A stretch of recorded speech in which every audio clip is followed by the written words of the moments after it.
студиото со вас, Маријан Ников. Добро утро, вести во 8. Според последните информации од ДЗС вчера имало 32 пожара, од кои 4 се посериозни, а еден од тие пожари е во Мариовскиот регион и натаму тој создаваше проблеми. Меѓутоа, пожарникарите до доцна во вечерта се бореа со огнената стихија. Ја пренесуваме утринската изјава на директорот на ДЗС Стојанче Ангелов. Утрово селата Бонче, Подмолје и Лопатица се безбедни. Тешка ноќ има пожарникарите од Прилеп, тешка ноќ има доброволните пожарникари од Битола ангажирани преку дирекцијата за заштита и спасување.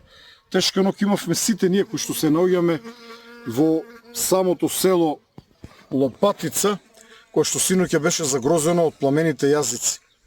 Пожарната линија, која што беше видлива од регионалниот пат Прилеп-Битола, е целосно изгасната. Активен е само уште еден крак, кој што се наоѓа некаде зад оваа планина, високо над селото Бонче. Голема благодарност до прилепските пожарникари кои што ноќва со контрапожар, кои што го правеа над една противпожарна пресека во непосредна близина на село Лопатица, претходно изработено со механизација, успеаја да го прекинат огнот и да не му дозволат да ја премине пресеката и на тој начин да го загрози селото Подмолје. По голема благодарност до тимот за брз одговор на ДЗС, огнениот тим на ДЗС, составен од доброволни пожарникари од Битола и Кочани, кои што се качија високо во овие ридишта околу мене и ја гасеа огнената линија чекор по чекор, метар по метар, километар по километар.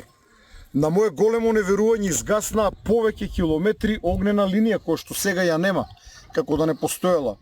Ме плаши покачувањето на температурите околу Пладне, постои можност на одредени делови истата да биде реактивирана, но наша задача е да внимаваме на неа. Овде има пожарникари од Прилеп и исто така се наоѓаат и посадите на 2 пинсгаури на дирекцијата кои што ќе внимават доколку дојде до реактивирање на огнената линија, истата да биде изгасната. Имаме тешка задача, ги браниме село по село, куќа по куќа, викендица по викендица. При тоа грижејќи се за безбедноста на луѓето кои што учествуваат во процесот на гаснење. За крај повторно апелирам, бидете внимателни, доволна е само искра, особено ако падне во ваква баруцува трева, за да настане вистинска катастрофа.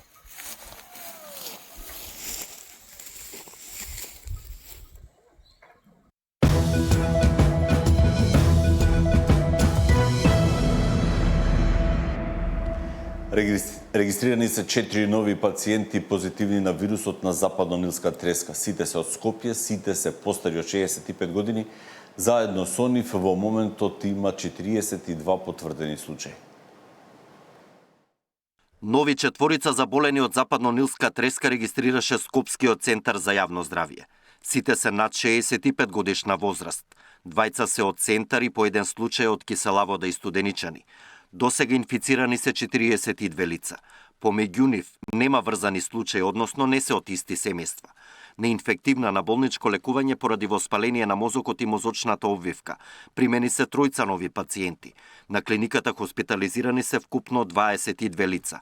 5 повозрастни се уште се во тешка состојба и на апарати за дишење. Опозицијата со критики до власта за начинот на кој се справува со епидемијата. Лидерот на СДСМ прашува која менаџира кризата и зошто има толков број на заболени од западно-нилска треска. Излегува градоначалникот, се прскало волку пати, толку пати. Па зашто има толку пациенти ако се прскало? Се проверили ли ефектот од прскањето? Се таргетирали добро жариштата на комарци? Било ли тоа навремено? Ги предупредили ли матичните лекари? По кои протоколи да работа да препознаваат рани симптоми? Ги предупредили ли старите луѓе на време? Се спремал ли здравствениот систем да превземе многу пациенти? Како за само една недела е за 50% зголемен бројот на пациенти, од 26 на 38. 5 мртви. Тотален дебакал, неспособност. Со слични обвинувања преку соопштенија излегува и од левица. Од партијата пишуваат дека биле дадени милиони за прскање без доказ дека делува. Дезинсекциите биле правени од исти фирми и средства, а има поголем проблем со комарците. Од ДУИ прашуваат што е преземено по појавата на првиот случај со западно-нилска инфекција и бараат редовно информирање на јавноста и јавно објавување на договорите за дезинсекции. Демократската унија за интеграција бара итно активирање на националниот план за справување со вирусот Западен Нил, засилен епидемиолошки надзор и систематска контрола на комарците, особено во подрачјата со заголемен ризик. Министерот за здравство вчера потенцираше дека прскањето против комарци било согласно годишниот план, а средствата биле препорачани од СЗО. За утре најави координација со градоначалниците од засегнатите општини за локација на застоените води и дезинсекција од земја на овие места. Александар Динев, Сител телевизија.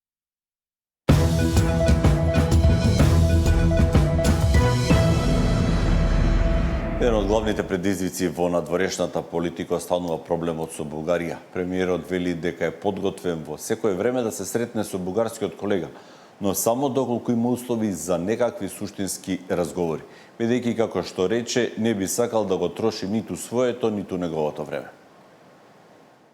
Дека човековите права на сите заедници, на сите граѓани се гарантирани со нашиот устав. И сега тука доаѓаме до втората тема, а тоа е што правиме со македонската заедница од другата страна на границата, имајќи предвид дека Бугарија има ратифицирано, некоја друга влада, не оваа на господинот Радев, дека ќе ги почитува човековите права, а од друга страна континуирано избегнува да ги регистрира здруженијата на македонската заедница во Бугарија, како што е случајот со Ому Илин Демпирин и покрај тоа што имаме дузина пресуди од страна на Судот за човекови права во Страсбург. Партнери треба така да разговараат, партнерски, искрено, соседи исто така треба така да разговараат и јас сум подготвен секогаш да разговарам на оваа тема.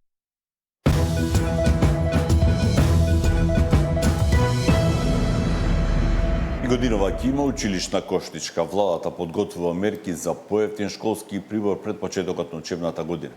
Министерот за економија ги договара деталите со трговците, а се очекува цените повторно да бидат намалени до 15%.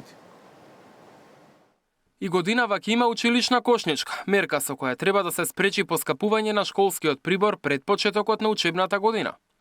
Министерот за економија Дурмиши денеска ќе ги договори деталите со трговците. Најверојатно ќе се применува истиот модел како минатата година, намалување на цените за најмалку 10% на големо и 15% на мало. Предлогот потоа ќе патува до Илинденска. Премиерот Мицкоски потврди дека одлука ќе се носи на првата наредна седница. Да, ќе има и во вторник на владина седница ќе донесеме одлука. На списокот повторно ќе бидат најпотребните работи за училиште, од ранци и тетратки до пенкала, моливи, боички и фломастери. Мерката се применува 2 години поред, а според надлежните им овозможила на семејствата да заштедат околу 2000 денари по ученик.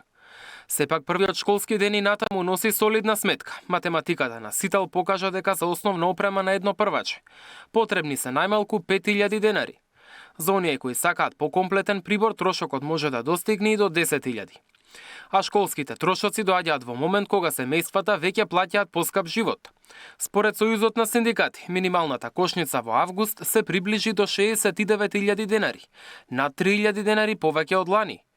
Најмногу пари и натаму одат за храна и пијалоци. За оваа ставка се потребни околу 25.000 денари месечно. Значаен дел од буџетот оди и за образование, домување и сметки, а растат и трошоците за транспорт. За 4-члено семејство, транспортот годинава чини 5175 денари месечно, речиси 500 денари повеќе од лани. Ако семејството живее под кирија, тогаш ќе му бидат потребни најмалку 84.000 денари за да го истурка месецот. Мартин Арсов, Сител телевизија.